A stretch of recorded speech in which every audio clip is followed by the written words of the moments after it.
Ya, di pertemuan kemarin ya kita membahas tentang, konsep pengendalian manajemen ya, eee, apa masalah pengendalian, bagaimana pengendalian itu harus dihadapi dan diselesaikan gitu, dengan pertama melihat kondisinya, yaitu masalahnya.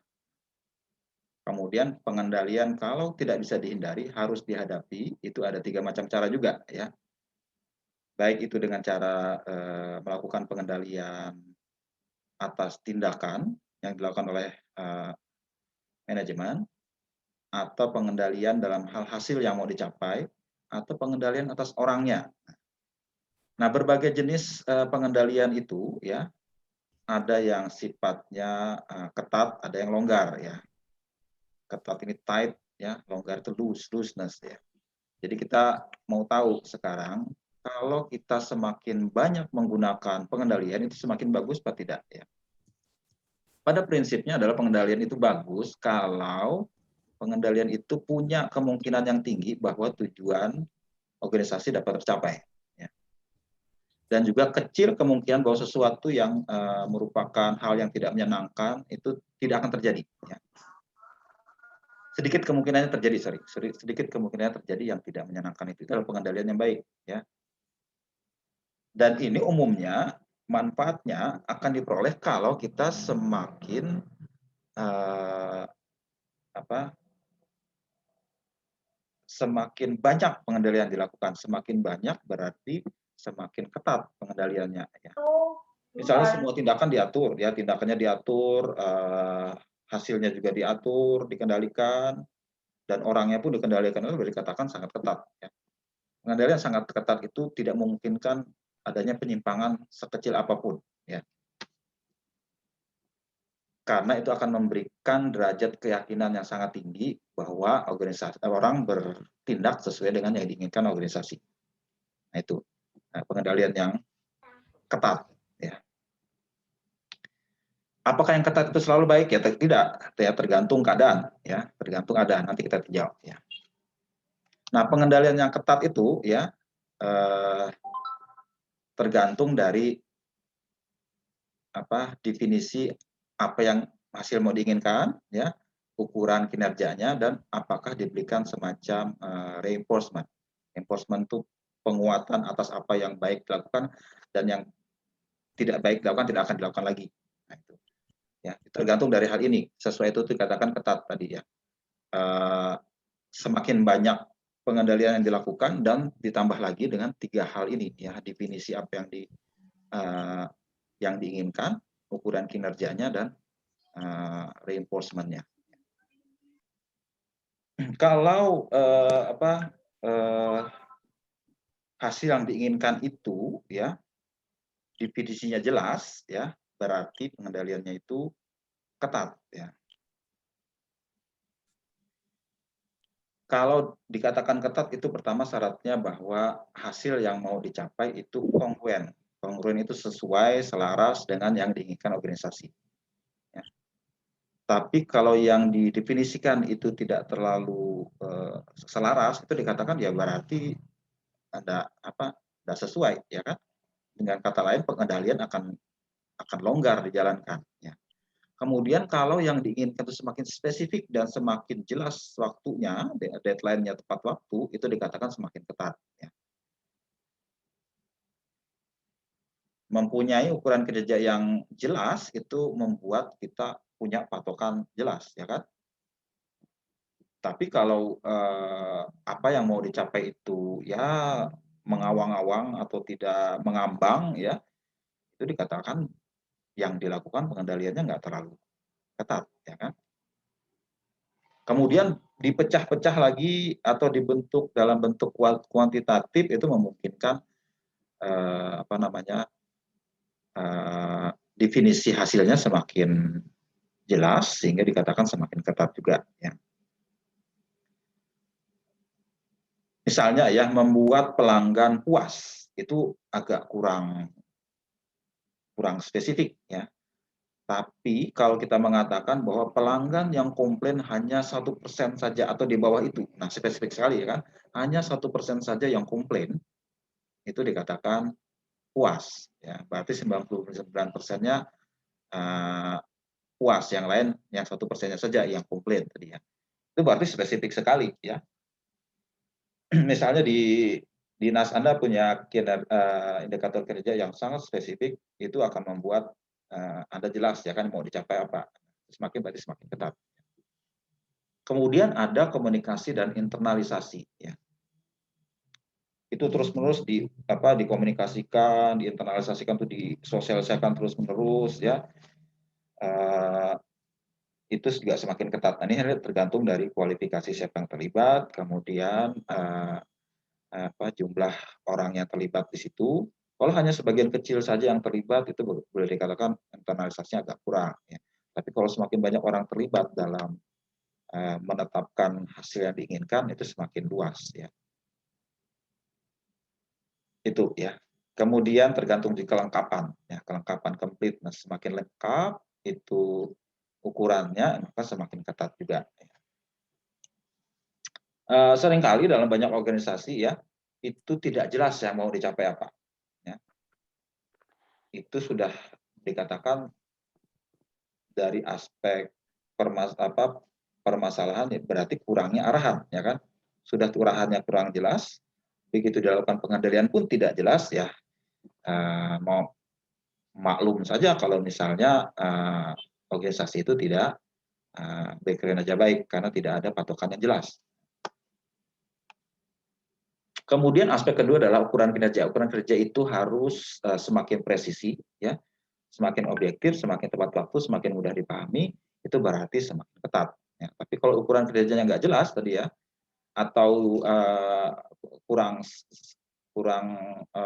objektif, misalnya ada bias tertentu, itu menyebabkan apa yang mau dicapai juga kurang jelas. Kemudian terakhir juga hal ketiga adalah adanya reinforcement, ya, baik itu dalam bentuk pemberian reward atau dalam bentuk hukuman atau punishment, ya. Kalau ada itu berarti semakin ketat. Tapi kalau misalnya ada ukuran kinerja, ada definisi yang jelas dari yang dicapai, tapi tidak ada kaitannya dengan apa yang diberikan buat karyawan, itu boleh dikatakan pengendaliannya juga lemah, ya kan? Longgar, ya, longgar. Tapi kalau yang tercapai ada kaitan dengan sesuatu yang diberikan kepada pegawai atau karyawan itu berarti ada reinforcement yang semakin baik juga. Nah, kemarin kita sudah membahas ya ada 3 bentuk pengendalian, ya, pengendalian tindakan, pengendalian hasil, dan pengendalian manusianya. Kalau untuk pengendalian tindakan, itu sesuatu pengendalian dikatakan ketat kalau pertama dari segi aspek pembatasan perilakunya ada semacam pembatasan fisik, ya. Ada proteksi yang sangat ekstra, ya. Kemudian ada batasan yang sangat jelas secara administratif, ya. Kemudian ada pre-action review yang sangat ketat, ya, misalnya penganggaran dilaksanakan dengan sangat ketat, ya. Dilakukan dengan sering dilakukan evaluasi terinci, kemudian dilakukan oleh pihak atau orang yang sangat teliti dan rajin, ya, boleh dikatakan semakin ketat, ya. Meleset Anda dalam 1 hari saja pekerjaan misalnya sudah akan ditegur. Nah, itu kan sangat ketat jadinya, ya. Kemudian dalam pengendalian tindakan juga semakin ketat kalau dalam hal accountability tindakan itu jelas apa yang tidak diinginkan dan diinginkan. Kemudian ada proses trackingnya, ya, proses tracking. Nah, kemudian ada reinforcement juga untuk tindakan yang tidak dilakukan atau yang sering dilakukan. Action tracking ini maksudnya apa? Yang dilakukan oleh pegawai itu terus-menerus dimonitor dan direkam dan dibuat laporannya, ya. Mungkin di rekaman tadi saya sudah ada cerita ya bahwa banyak organisasi menggunakan action tracking, menggunakan bukan oleh atasannya, bukan oleh orang perusahaan, tapi orang luar yang menyamar. Ya, pernah dengar nggak itu? Ya. istilah ininya mystery shopper, ya, mystery shopper. Jadi orang itu berpura-pura jadi pelanggan buat mengetahui yang dilakukan oleh organisasi ini sesuai nggak dengan aturan, atau memuaskan tidak, atau memberikan layanan yang baik atau tidak. Ya. Itu mystery shopper namanya. Saya pernah jadi mystery shopper zaman dulu. Ya. Dibayar, ya kan, dibayar. Tapi setiap kali kunjungan itu ada ininya. Saya harus membuat laporan. Di banyak organisasi swasta itu, di pemerintahan belum saya dengar lagi. Tapi beberapa mungkin ada ya. Misalnya dengan lembaga ombudsman. Ya, ombudsman kan banyak menerima laporan atau bahkan mereka sendiri yang melakukan tracking itu. Nah, ombudsman itu disengaja didirikan untuk memantau pekerjaan mereka yang terpantau sebagai layanan publik. Kemudian pengendalian orang yang semakin ketat itu kalau seleksi, training atau pelatihannya atau perancangan pekerjaannya itu semakin ketat dilakukan. Ya, misalnya seleksinya benar-benar harus melewati ujian berlapis-lapis, kemudian pelatihannya itu terpola, terstruktur, ya, ada perancangan pekerjaan yang sangat hati-hati dirancang, ya, itu berarti pengendaliannya semakin baik, ya kan, dari segi personalia. Kemudian pengendalian tindakan itu, pengendalian budaya itu akan semakin ketat kalau itu pengendalian budayanya itu kuat, ya. Ada budaya tertentu yang terbentuk di organisasi itu secara kuat, powerful, dan stabil, itu dikatakan mempunyai pengendalian budaya yang sangat ketat. Nah, untuk mencapai pengendalian yang ketat, itu manajer perlu menggunakan berbagai macam pengendalian yang saling menguatkan atau saling overlap satu dengan lainnya, atau menutupi satu dengan lainnya, ya, demi untuk mencapai semua faktor yang kritis bagi kesuksesan organisasi. Kemudian semakin besar jaminan bahwa karyawan akan bertindak dengan yang diinginkan organisasi. Itu ya sekilas mengenai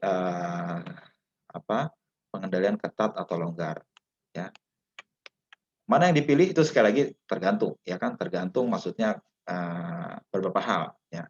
Tergantungnya terutama melihat pada pada biayanya pertama kita harus perhitungkan. Ya. Karena semua pengendalian itu tidak gratis. Ya. Kita harus berhitung ya berapa biaya yang terjadi, baik itu langsung maupun tidak langsung. Di pertimbangan kita berapa besar biayanya. Ya tentu saja biaya kita harus sandingkan dengan manfaatnya. Ya. Kita melakukan pengendalian punya manfaat, yaitu semakin besar kemungkinan bahwa karyawan bekerja keras dan mengarahkan energi untuk kepentingan terbaik organisasi. Itu manfaatnya. Tapi ada cost-nya juga ya. Pertama, memang cost yang keluar biayanya secara monetary atau secara out of pocket, maksudnya kita keluar uangnya. Misalnya untuk memberikan reward dalam bentuk cash, bonus atau token atau semacamnya yang dikaitkan sebagai reinforcement itu salah satunya biaya ya kan. Kemudian kalau ada orang khusus yang mengurusi itu, misalnya orang audit internal atau orang inspektorat atau orang yang khusus mengawasi pengendalian itu terjadi, itu ongkos yang kelihatan ya kan. Ongkos yang kelihatan ini umumnya mudah dihitung ya kan. Tapi ada juga ongkos-ongkos lain yang sulit dihitung ya. Misalnya ya kalau kita melakukan penganggaran, perencanaan dan penganggaran itu kan ada waktu yang terbuang di luar pekerjaan kita yang rutin digunakan untuk itu, ya kan? Itu salah satu hal yang sulit diukur tapi merupakan biaya yang nyata kita keluarkan, misalnya biaya gaji, kemudian ada biaya yang perjalanan dan sebagainya ya, yang harus juga diperhitungkan. Dan ada satu lagi biaya yang sifatnya tidak langsung yang akan terjadi sehubungan dengan pengendalian. Nah ini harus kita hati-hati ya, karena terjadinya mungkin tidak kita inginkan ya, unintended consequences istilahnya, side effect, mirip seperti kalau kita minum obat ya kan ada efek sampingnya. Nah kalau kita melakukan pengendalian kadang-kadang ada efek sampingnya yang justru mungkin agak membahayakan. Ya. Ada 4 jenis ya. Pertama behavioral displacement, itu maksudnya sesuatu terjadi justru bertentangan dengan yang diinginkan. Ya, kemudian ada gemenship, operation delay, dan negative attitude. Saya terangkan satu-satu. Ya. Pertama, behavioral displacement itu maksudnya apa? Kalau ternyata justru pengendalian itu membuat orang bertindak tidak konsisten dengan yang diinginkan perusahaan atau organisasi. Maunya begini, dia melakukan begitu, ya itu bisa terjadi, ya sehingga menyebabkan semua yang diinginkan jadi melenceng, ya kan? Misalnya kalau kita melakukan pengendalian hasil, ya seringkali pengendalian hasil ini justru membuat mereka bertindak tidak sesuai, ya. Karena apa? Mungkin mereka kurang paham apa yang diinginkan, ya. Poor understanding, ya pemahaman yang agak kurang tentang apa yang mau dicapai, ya. Kemudian terlalu banyak penekanan pada hal yang kuantitatif sehingga melupakan hal yang tidak dapat dihitung, ya. Mungkin bisa diinikan, ya. Terlalu fokus ke hal yang bisa dihitung sehingga mengabaikan hal-hal yang mungkin berdampak tidak kelihatan sekarang, ya itu mungkin diabaikan. Nah, itu. Sedangkan untuk pengendalian tindakan bisa jadi orang bertindak terlalu kaku mengikuti aturan sesuai dengan pengendalian tindakan tadi, tapi menjadi kurang bisa adaptif, ya menyesuaikan dengan keadaan, atau terlalu birokratis, bisa jadi seperti itu, ya terutama di pemerintahan. Ya. Sedangkan gamemanship ini adalah tindakan manajer itu games itu main, ya kan, ini bermain-main gitu, bermain-main dengan indikator kinerja demi untuk tercapainya hasil yang diinginkan. Bisa dua macam, itu slack resources, itu dia main-main dengan tujuan yang tercapai itu ditetapkan lumayan rendah sehingga dia bisa mencapainya. Tapi ini menyebabkan menjadi kurang optimal, ya bisa jadi seperti itu. Atau bisa juga dia memanipulasi data, ya manipulasi data baik berupa pemalsuan atau mungkin data itu di-manage sedemikian rupa, ya sehingga hasil yang tercapai itu akan mudah terlihat gitu. Misalnya orang di perusahaan misalnya dia mengutak-utik angka labanya itu, ya pendapatan ditinggi-tinggikan atau beban atau cost-nya diturun-turunkan demi untuk mencapai laba tinggi, bisa jadi seperti itu. Itu manipulasi data namanya, ya. Karena dia mungkin berpatokan pada itu, saya berhasil atau tidak tergantung dari apa yang saya capai, misalnya dari labanya.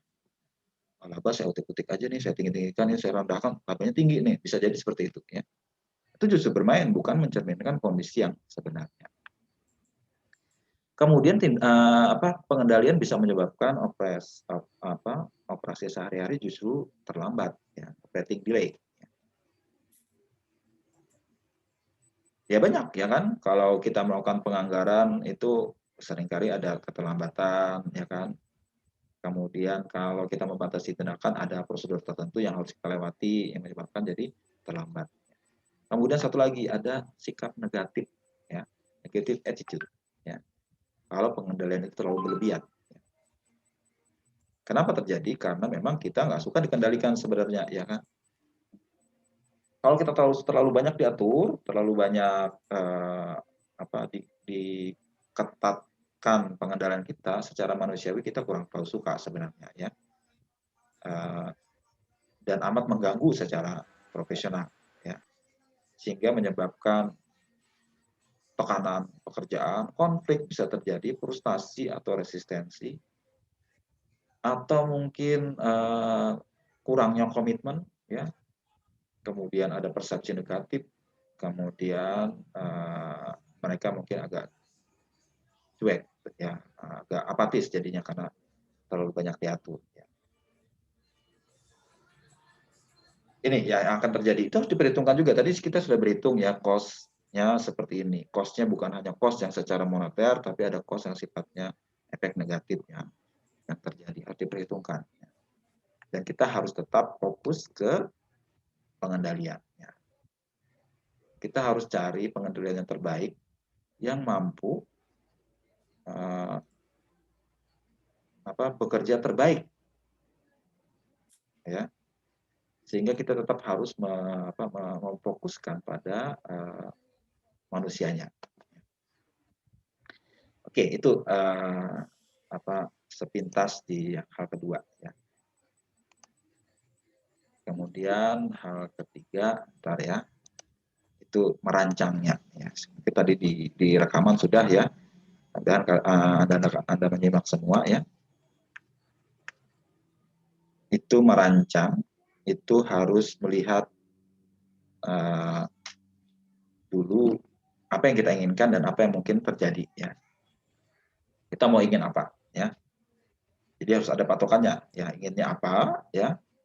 Dan itu harus diidentifikasikan dalam bentuk tindakan dan hasil ya. Key action dan key result. Apa yang kita inginkan, apa masalah yang kita hadapi sekarang, mungkin dalam 3 hal yang sudah terangkan tadi itu terjadi, kurangnya arahan, kurangnya motivasi, dan kurangnya kemampuan pribadi. Nah, kita sandingkan kita pengen apa, ya, apa yang kita hadapi, kemudian kalau ternyata ada perbedaan yang jauh apa yang kita inginkan dengan apa yang terjadi, maka kita harus menetapkan pengendaliannya seberapa ketat dan jenisnya apa saja. Choice and effectiveness-nya harus kita tentukan. Nah, ini pengendalian yang kita pilih ya, itu tergantung dari efektivitasnya dalam mengatasi 3 masalah tadi ya. Pengendalian tindakan umumnya bagus untuk mengatasi kurangnya arahan dan kurangnya motivasi. Pengendalian tindakan, terutama yang sifatnya pembatasan perilaku, bagus untuk motivasi tapi tidak yang lain. Kemudian pengendalian pre-action review pratindakan itu bagus untuk tiga-tiganya. Pengendalian tindakan juga sama bagus untuk tiga-tiganya. Kemudian pengendalian budaya itu juga bisa tiga-tiganya, tapi untuk yang pengendalian budaya itu hanya untuk 2 saja. Nah, ini harus kita lihat satu-satu ya. Yang mana yang akan mampu mengatasi masalah kita. Nah, seperti saya katakan di pertemuan pertama, kita harus mulai dulu dari pengendalian manusianya. Ya, itulah yang boleh dikatakan efektif ya, karena mengatasi 3 hal ini, walaupun tidak semua ya, dan biayanya juga murah ya. Dan kalau itu tidak cukup, kita bisa melakukan pengendalian yang lain. Ya. Dan masing-masing punya kelebihan dan kelemahan. Sudah diterangkan di pertemuan pertama kemarin, kita harus lihat, ditinjau seperti apa pengendalian. Kemudian seberapa ketat itu kita harus tinjau manfaatnya, kemudian berapa cost-nya, kemudian apa efek samping yang akan terjadi. Dan kita harus sadar juga keketatan itu juga harus disesuaikan kalau organisasi itu berubah. Berubah ini bisa karena pertumbuhan. Umumnya semakin besar, suatu organisasi akan semakin formal prosedur yang dijalankan. Kemudian semakin melebar juga sistem informasinya karena semakin kompleks organisasinya. Itu pengendalian juga akan semakin rumit ya.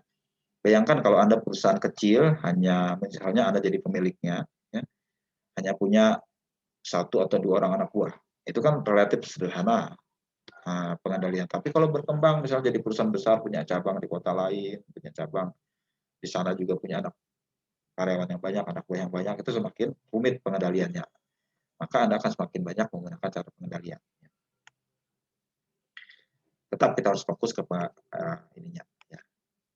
Oke, itu ya penjelasan saya yang lebih mengulang yang dari